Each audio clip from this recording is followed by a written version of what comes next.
Bismillahirrahmanirrahim. Assalamualaikum warahmatullahi wabarakatuh. Jumpa lagi dengan saya di Abil Maiwa Channel.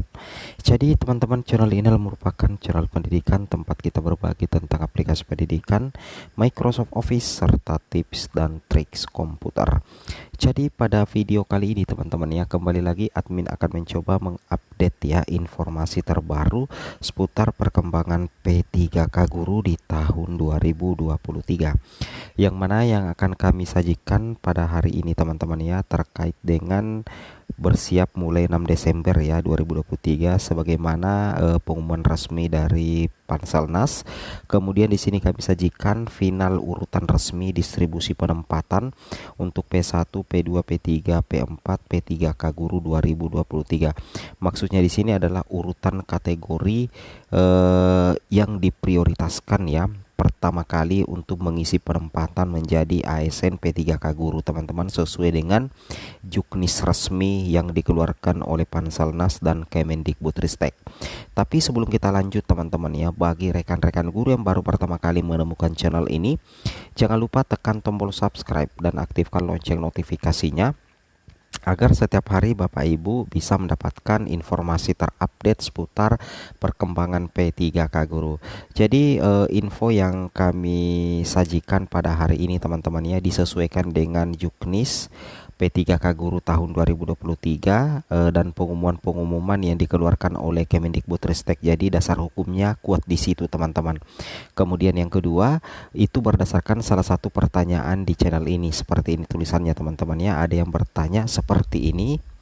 Intinya kalau ada THK2, bukan pertanyaan sih teman-teman ya, tapi semacam komentar ya.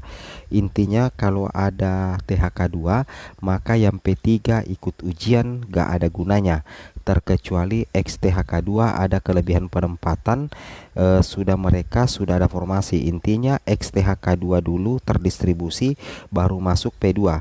Meski nilai P3 700 dan XTHK2 nilainya 350, tetap kalah P3 sesuai Permenpan RB nomor 468 atau 469 kira-kira. Ya, jadi saya tanggapi dulu pertanyaan yang ada di sini. Sebenarnya tidak, teman-teman perlu ketahui kalau misalkan memang tidak ada formasi yang ditujukan untuk P3 dalam satu instansi, mungkin mereka tidak ikut tes kemarin teman-teman. Logikanya seperti itu ya. Nah, jadi saya sanggah yang bagian sini pertanyaannya. Bukan masalahnya P3 ikut ujian tidak ada gunanya.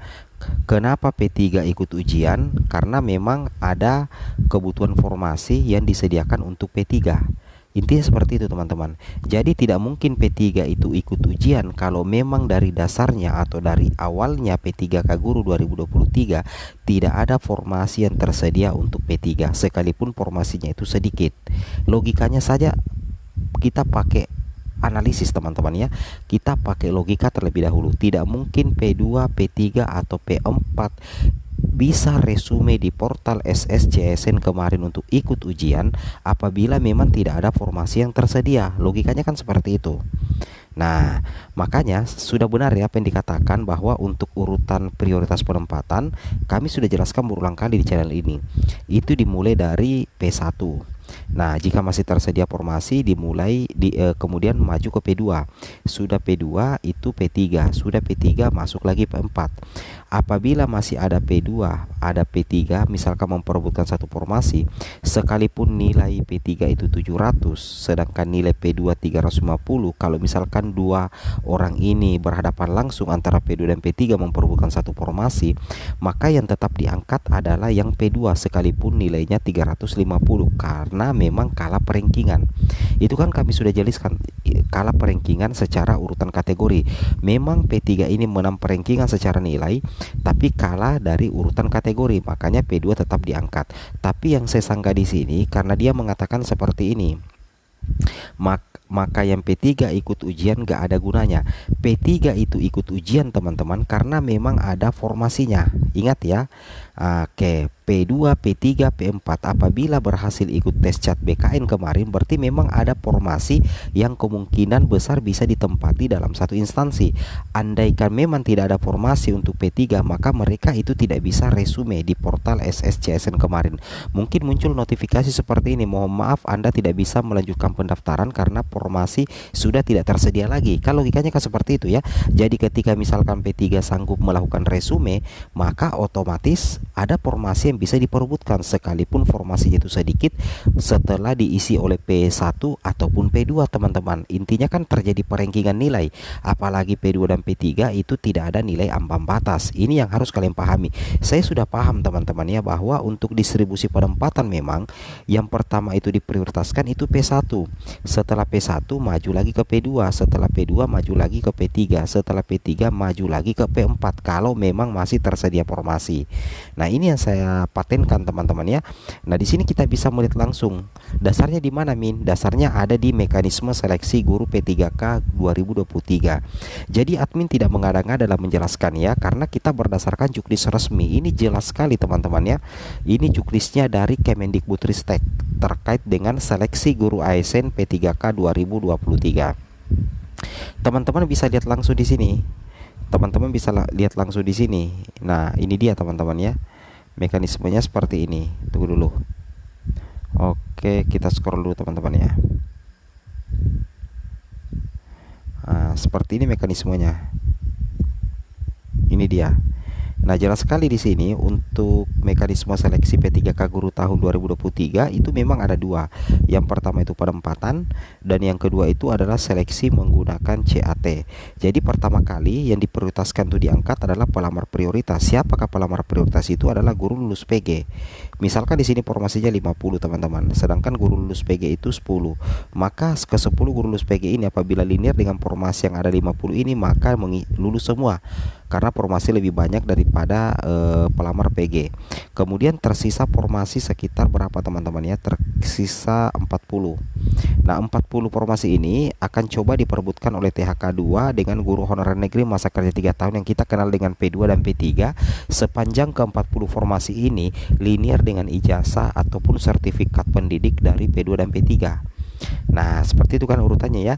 Jika misalkan P2 di sini 5, kemudian P3 juga 5, sekalipun nilai mereka rendah, itu tidak perlu perankingan karena formasi lebih banyak daripada pelamar, sehingga langsung terangkat semua. Jadi tersisa 30. 30 formasi inilah yang akan diperebutkan oleh pelamar umum disesuaikan dengan nilai ambang batas dan linearitas ijazahnya. Logikanya seperti itu ya. Saya sudah paham teman-teman ya. Cuman kalau misalkan kemarin P2 dan P3 ini berhasil resume, berarti memang ada formasi yang bisa diperebutkan nanti setelah penempatan pelamar prioritas 1. Seperti itu kira-kira teman-teman ya. Di sini kita ambil ilustrasinya teman-teman.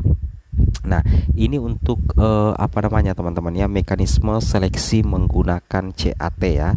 Nah, kalau mekanisme seleksi menggunakan CAT terutama bagi P2 dan P3, P4 di sini memang sudah ditekankan tahapan pengisian formasi dilakukan berdasarkan urutan kategori pelamar sepanjang kebutuhan dan formasi tersedia.